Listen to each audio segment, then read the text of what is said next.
Hello, I'm Nigel.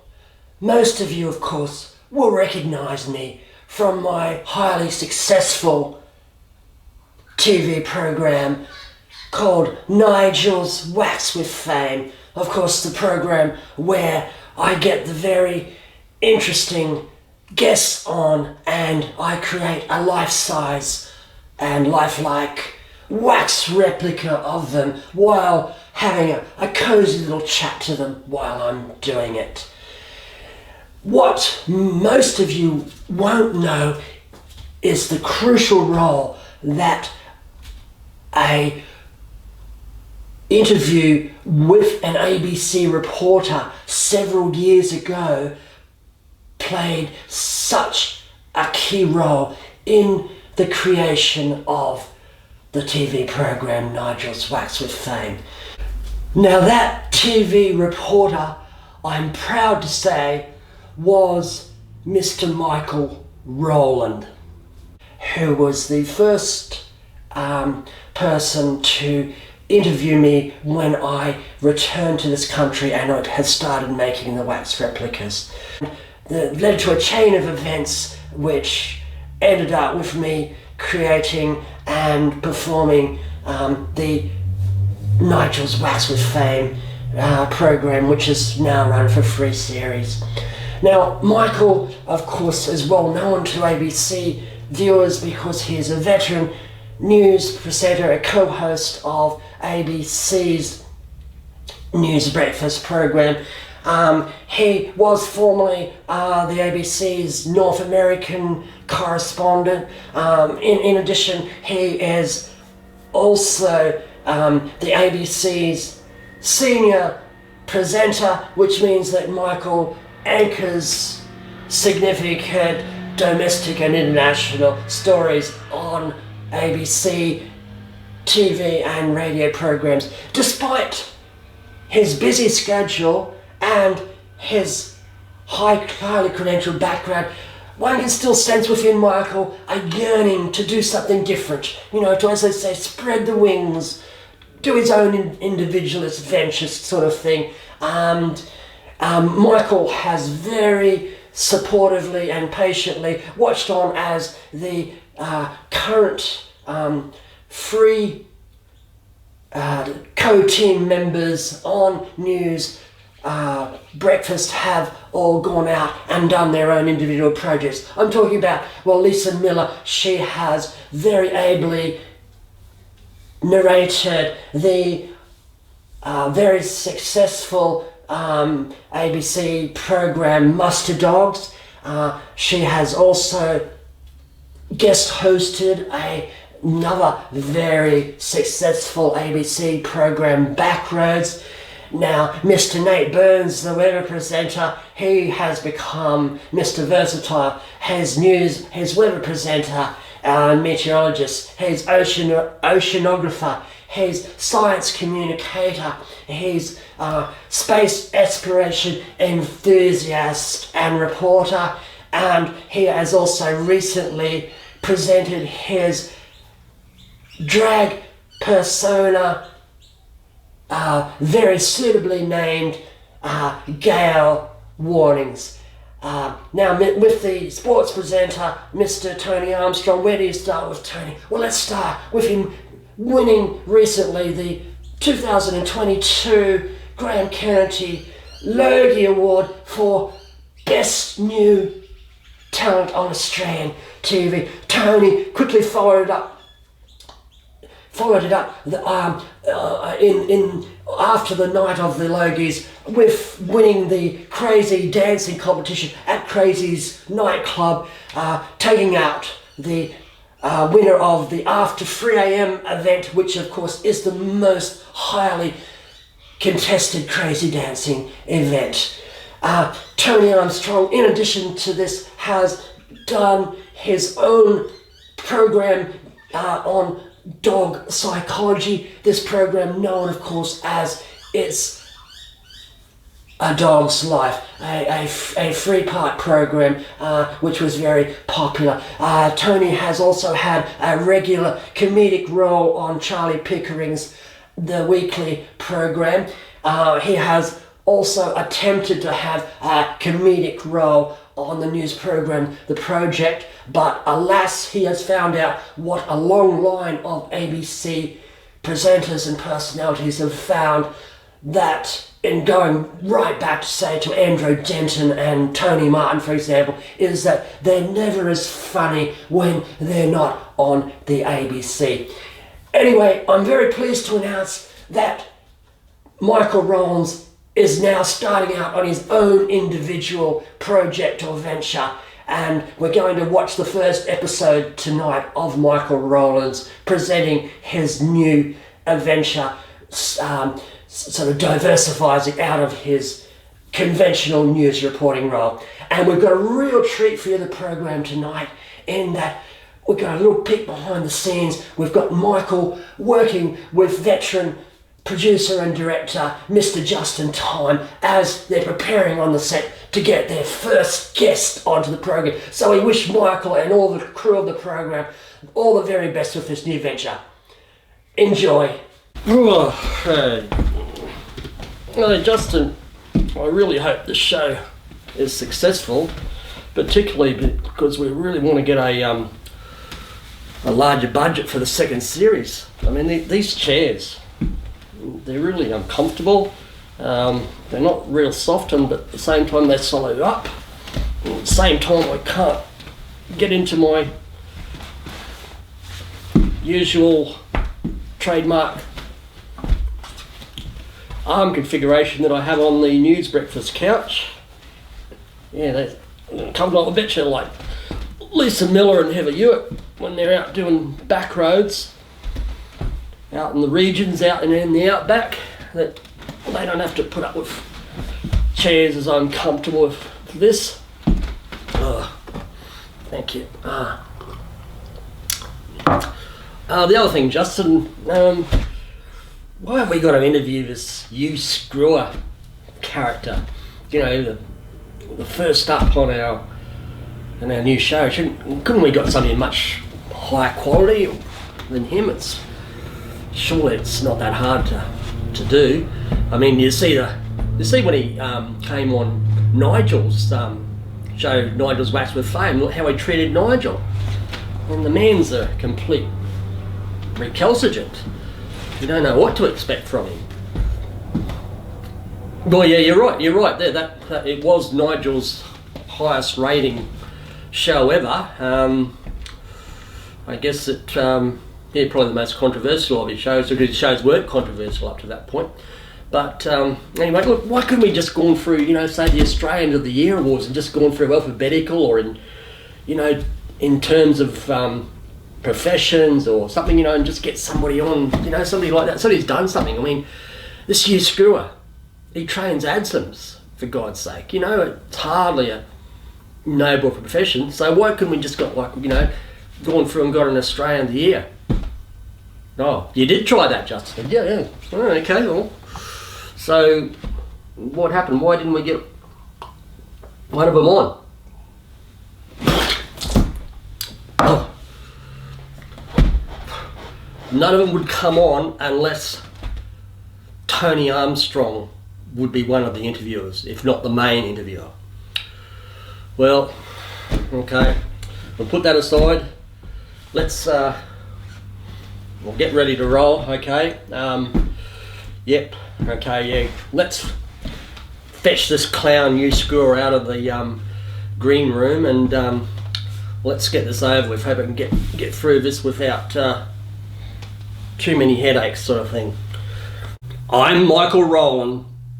Welcome to 1 Minus 1, the new program where I interview the interesting and high achieving members of our community and ask them probing questions to find out the characteristics and the backgrounds and experiences which have pushed them on to be the high achievers that they are today. My first guest on this our maiden program is Mr. Hugh Screwer. Hugh Screwer has carved out a place for himself at the top of the tree of ADSM training, or as Hugh Screwer would say himself, at the top of the pyramid of ADSM training. The world of Adsum training, of course, is known as a very topsy-turvy, rough and tumble, dog eat dog, winner take all, you took my cheese, you great big gobshite type of world. And it is within this world that Hugh Screwer has carved out quite a reputation for himself. He has written his own autobiography, which has been published, and it is called, of course, Way of the Adsum, and the subtitle, of course, is 30 Years of Signature Walking. And this book, of course, can't be found in any bad bookstores, or indeed in any very bad bookstores. Now, Hugh Screwer conducts his entry-level training of Adsums at the School of Underhand Conniving Knacks and Backstabbery, commonly known, of course, as SUCK. In addition to this, he does his elite training of Adsums at his own elite and somewhat secretive training academy known as Top Screw. Hugh Screwer, welcome to 1 minus 1.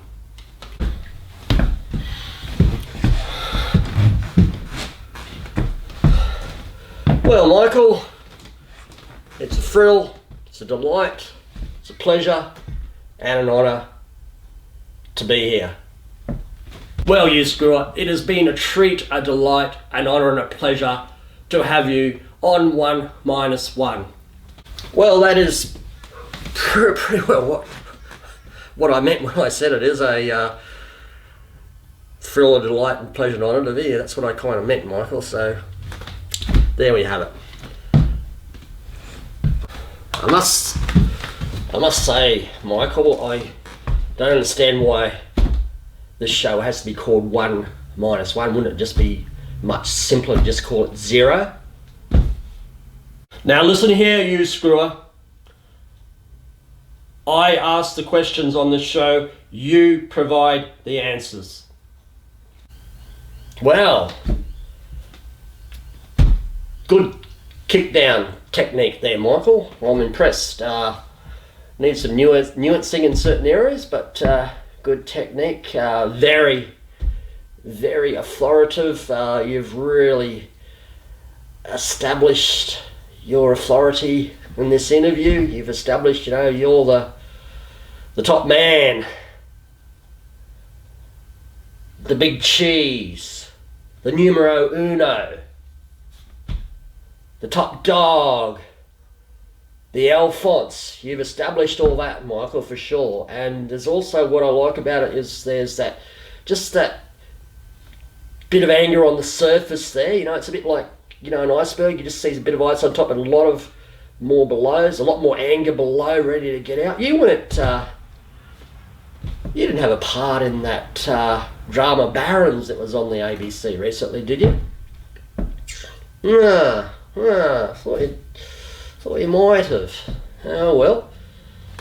Okay, so look, you have established your authority in this interview, Michael, but I must just once say one thing, and we'll take this, please, as a comment and not a question. So my comment is, look, when I agreed to come on this program, 1 minus 1 or 0, okay, 1 minus 1, look, I was under the impression and the understanding that there would not be just yourself who was interviewing me, but you'd also have a co-interviewer in your colleague from ABC News Breakfast, the sports presenter, Tony Armstrong. That's what I thought before I come along on this program. Now, why does that not surprise me at all? Well, maybe you should be surprised, Michael. Maybe you should be surprised. I mean, look, not everybody watches ABC News Breakfast. You might like to think so, but if they don't, and look, not everybody knows who Tony Armstrong is. Although I do concede by now they probably all do know who Tony Armstrong is, because he's I think he's just won an Oscar or something at some award ceremony, hasn't he, recently?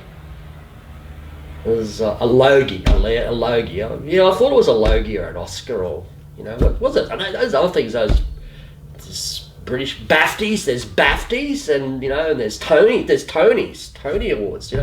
Actually, maybe he should have won a Tony Award. That would have been the most suitable award for Tony to win. Would have been a Tony, not an Oscar. A Logie, sorry. But anyway, look, I wouldn't get too hung up on people winning these awards, Oscars and Foscars and BAFTAs and Loogies, and look, Michael, all these awards, look, they're very much like hemorrhoids. In what way? Well, it's like this. They're like hemorrhoids in that sooner or later, every arsehole is bound to get one. So don't get too hung up on it all. Look, I train ADSEMs. That's what I do. I train ADSEMs. I mean, I've trained up some of the top arseholes in this country and even the world. And I mean, these dickhead people, and they're always giving each other awards for this and that. Oh, I love your work, and yeah. So don't get too worried about this award type thing. Look, I don't know what Tony Armstrong's got that I haven't. Okay, well, I'll say this about Tony Armstrong. He always researches his subjects for his sports presentations, and he knows his stuff. So he researches, he does his research, and he knows his stuff. I do my research and I really know my material. Okay. Well, he's always speaks very clearly, and he knows how to communicate with an audience through a camera. He certainly does. I speak very clearly, and I certainly know how to communicate with an audience via the camera. Okay. Well, he just oozes charisma. You can see he just oozes charisma. I speak very clearly, and I certainly know how to communicate with an audience via a camera. Okay, what are we up to now?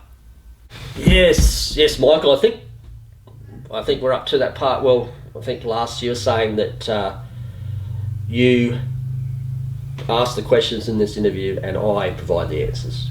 I think you're very clear about that. Well, yes, your colleagues, rivals and enemies, and I must say the enemies were much easier to find than anything else. Now they all refer to you as being a very driven person.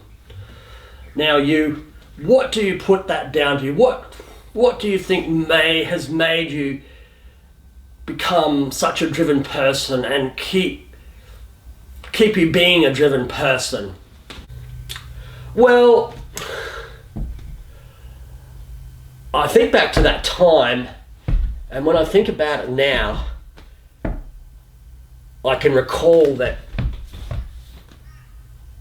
I didn't have a driver's license for quite some time. I'd lost it through processes where people lose their driver's license. And so to get places that I couldn't walk, I had to be driven. So I had to get lifts off people, had to be driven by people, had to get taxis, maybe the occasional limousine when somebody else paid for it. And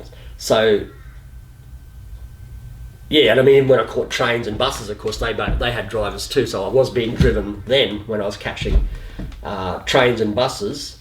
I don't recall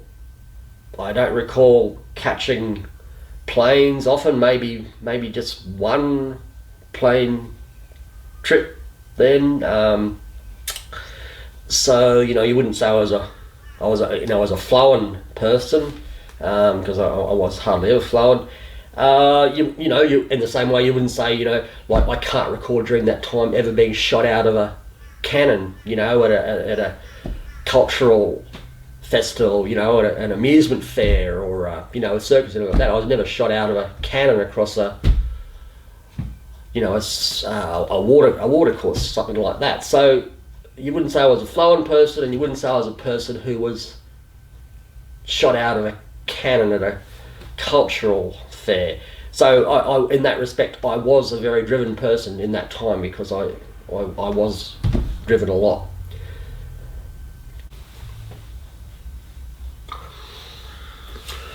Well, Hugh Screwer, let's go back to early in your career. Now, your sometimes colleague and sometimes rival, Gary Kilson, he describes you in your early days of when you were first starting out as ADSM training, that you were one of the most promising of the up-and-coming ADSM trainers at the time. What do you think that Gary Kilson meant by this? Do you think that there was certain characteristics, or was there certain things in your past that made you stand out as the most promising of the ADSM up-and-coming trainers at the time? The old GK. Yeah, the old Kilso, eh? Yeah, the old spun-out cat himself. Yeah, well, I think that time what Gary's referring to, he's sort of saying was one of the most promising up-and-coming ADSM trainers at the time. I think he's referring to, I was making a lot of promises at the time. Now, to be correct with what was going on at that period of time, most of those promises I didn't keep. For example, there was promises, I made to, improve, healthier life habits, to get rid of detrimental habits to my health and that, but I didn't. I didn't keep those promises that I made. Again, there was a promise I made to, I was going to write a novel, but in the end I only wrote one sentence. And I remember also, I did promise to learn to play the banjo. Never had a lesson, never bought a banjo. So there was I was making a lot of promises, so I was a very promising up-and-coming ADSM trainer, but I didn't keep most of the promises that I was making.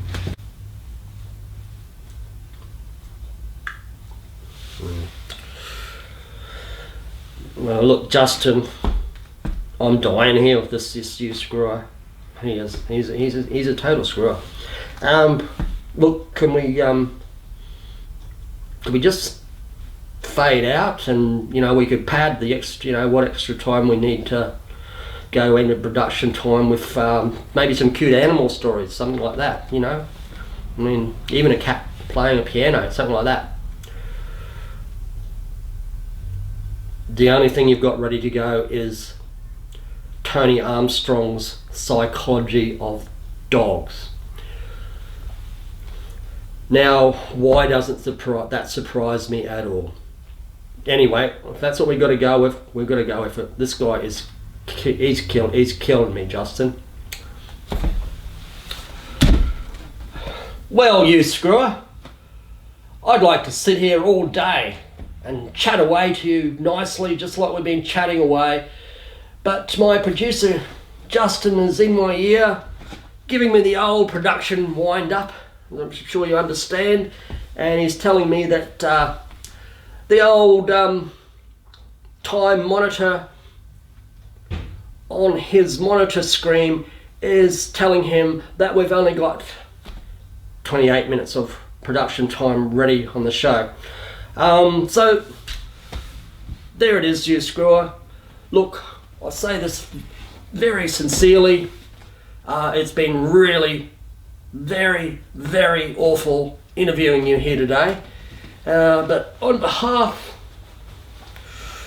of 1 minus 1, myself and the production crew, please accept a Tony Armstrong style moustache. The Tony Armstrong style moustaches are given out to all our guests.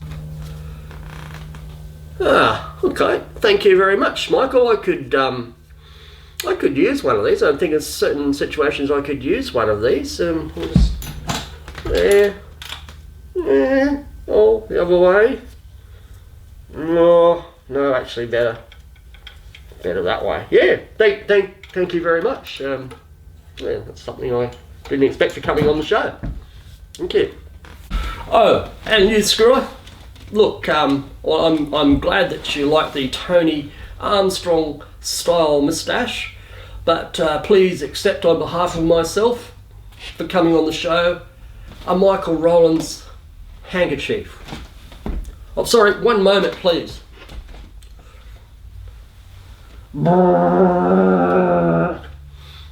There we go, you Screwer. Have that, eh?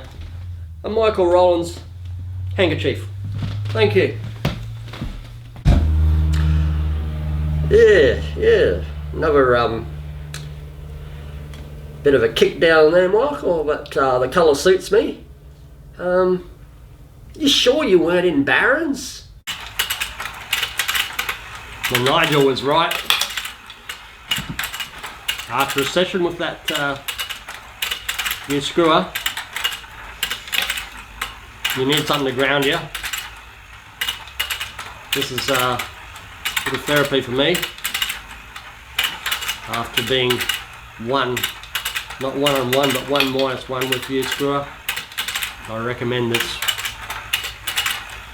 Good on you, Nigel. Keep at it and you'll get there.